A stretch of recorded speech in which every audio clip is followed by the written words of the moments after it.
Après un premier paiement de 35 millions de dollars en juin 2024, la Côte d'Ivoire vient de recevoir un second paiement carbone de 15 millions de dollars.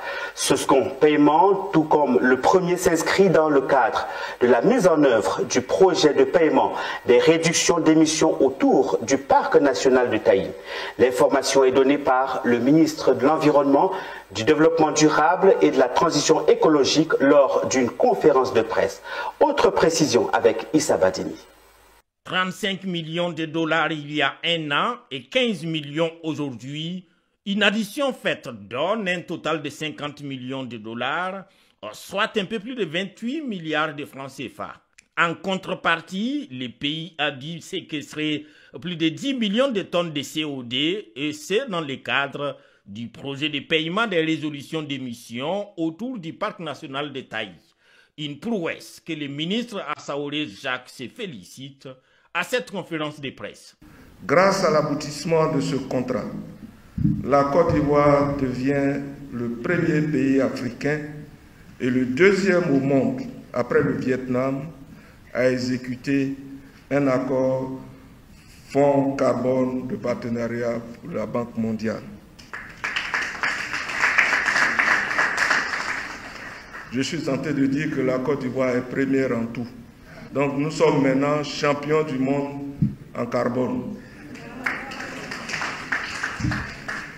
Alors, ce succès renforce la crédibilité internationale de notre pays et ouvre la voie à la création d'un marché carbone national robuste. Vous êtes le premier pays en Afrique d'avoir honoré votre contrat. Vous êtes également le premier pays en Afrique, enfin dans le monde je pense, Dominique, qui ait décidé de faire le paiement par mobile money. Vous êtes le premier pays dans le monde.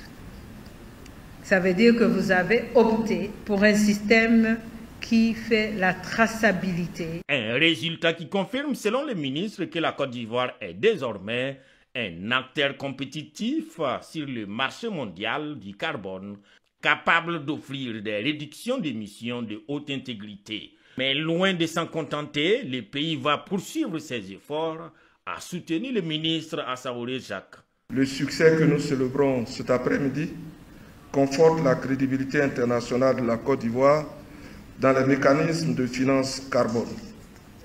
Il ne s'agit cependant pas d'un aboutissement, mais le point de départ d'une nouvelle ambition climatique pour notre pays.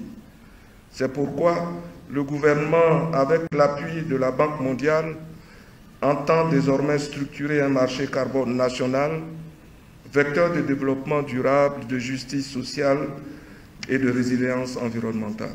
Les résultats obtenus sont du fait des actions de reboisement, d'agroforesterie et de conservation des forêts. Les 15 millions de dollars, tout comme les 30 millions d'il y a un an, seront distribués à l'ensemble des 30 000 bénéficiaires directs à travers des transferts mobile money et des virements bancaires.